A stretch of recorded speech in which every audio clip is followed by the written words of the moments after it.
सभ्यता। तो आपके रीड के अंदर जो है वो 5 सभ्यताएं दी गई है और आपकी जो 5वीं सभ्यता है जिस सभ्यता का नाम है बालाथल सभ्यता। अगली जो आपकी सभ्यता है जिस सभ्यता का नाम क्या है बालाथल सभ्यता है। कौन सी सभ्यता है? बालाथल सभ्यता है। और बालाथल आपकी है कहाँ पे? तो बालाथल वल्लभ नगर उदयपुर के अंदर है। बालाथल सभ्यता की लोकेशन क्या है, किस जगह पर है? तो ये वल्लभ नगर उदयपुर के अंदर है। कहाँ पर है? वल्लभ नगर, वल्लभ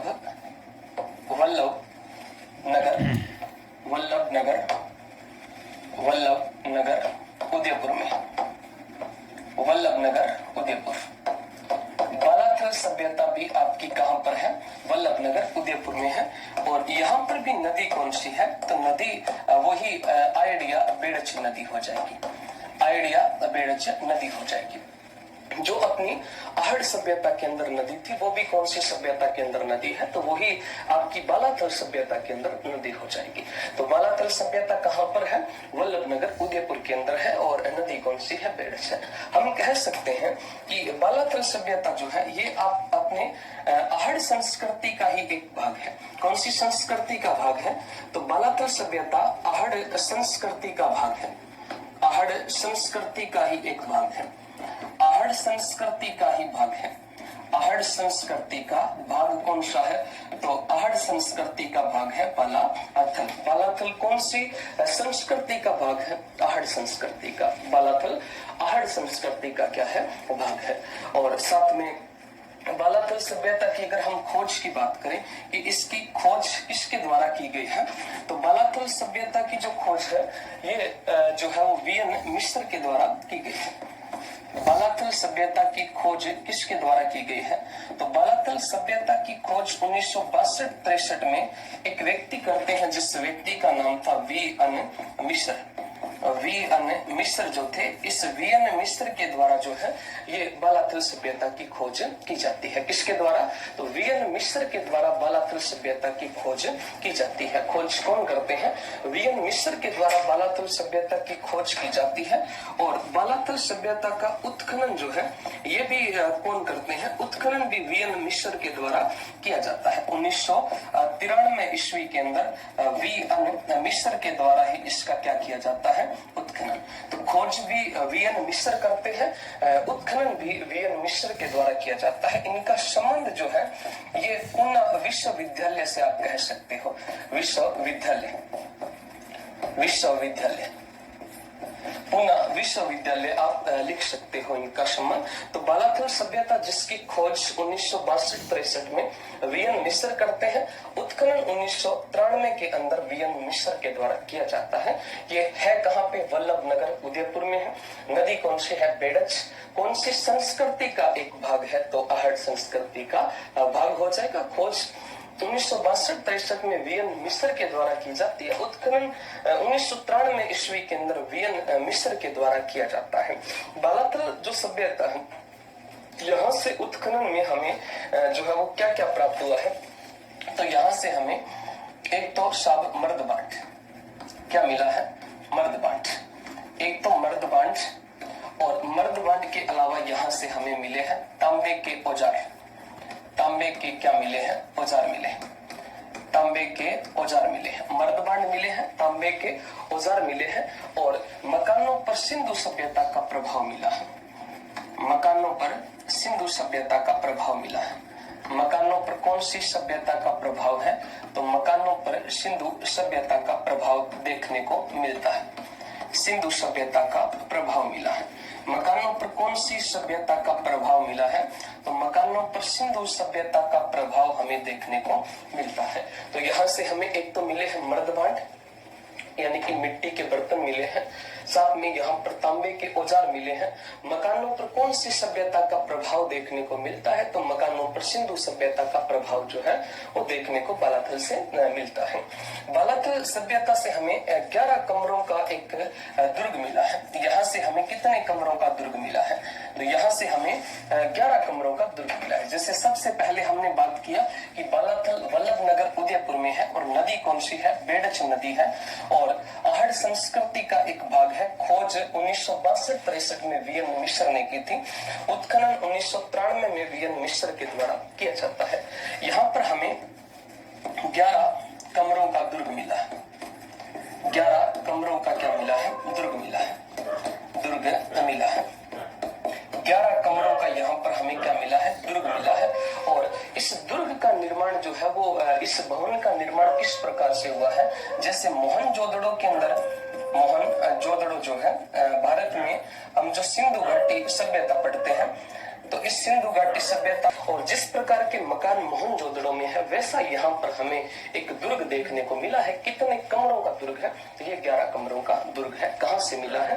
बालाथल सभ्यता से देखने को मिलता है। कितने कमरों का है? तो 11 कमरों का दुर्ग है। इसके अलावा और हमें बालाथल सभ्यता से क्या क्या मिला है? तो बालाथल सभ्यता से हमें एक तो मिले हैं मर्दबांड यानी कि मिट्टी के बर्तन मिले हैं। इसके अलावा मिट्टी के सांड की मूर्ति, या फिर हम यूं कहें मिट्टी के बेल की यहाँ से मूर्ति मिली। बेल की यहाँ से क्या मिली है? तो मिट्टी के बेल की यहाँ से हमें मूर्ति देखने को मिलती है। मिट्टी के बेल की मूर्ति कहाँ से देखने को मिलती है? तो बालाथल सभ्यता से मिट्टी के बेल की मूर्ति जो है वो देखने को मिलती है। इसके अलावा यहाँ पर और हमें क्या मिला है? तो और यहाँ पर हमें मर्दबांड मिला है। एक यहाँ पर हमें मिला है मर्दबांड। तो मिट्टी का बेल है, मर्दबांड है, और इसके अलावा यहाँ से क्या क्या मिले हैं? तो तांबे के औजार मिले हैं। तांबे के औजार यहाँ से देखने को मिलते हैं। तांबे के औजार भी यहाँ पर देखने को मिले हैं। और तांबे के औजारों में ये कौन कौन से औजार हमें बालाथल सभ्यता से देखने को मिलते हैं? जैसे कि अगर हम बात करें कि तांबे की एक तो मिली है यहाँ से कुल्हाड़ी, कुल्हाड़ी यहाँ से देखने को मिली है। तीर यहाँ से देखने को मिला है। साथ में बाला भी तांबे का यहाँ पर देखने को मिला है। गंडासा जो है ये भी तांबे का यहाँ पर मिला है। इसके अलावा फरसा जो है ये भी तांबे का यहाँ पर देखने को मिलता है। कहाँ पर देखने को मिलता है? तो बालाथल सभ्यता के अंदर देखने को मिलता है। और यहाँ से क्या मिला है? बालाथल सभ्यता से तांबे का तीर मिला है। तांबे का भाला, गंडासा, फरसा वगैरह तांबे की काफी सारी आप और भी लिख सकते हो। जैसे मुंद्रिका यानी कि बिंटी वगैरह जो है ये भी यहाँ पर देखने को मिली है। कौन सी सभ्यता से? बालाथल सभ्यता से। बालाथल सभ्यता में तांबे की मुद्रा यानी कि तांबे का सिक्का मिला है। एक यहाँ पर हमें तांबे का सिक्का मिला है। तांबे का क्या है? सिक्का है। सिक्का यहाँ पर देखने को मिला है। और तांबे का जो सिक्का यहाँ पर मिला है, इसके 2 फलक जो है, इसमें एक फलक पे किसका? चंद्रमा का चित्र है, और दूसरे फलक पर किसका चित्र है? हाथी का चित्र है। एक फलक पर चंद्रमा का चित्र है और दूसरे फलक पर किसका?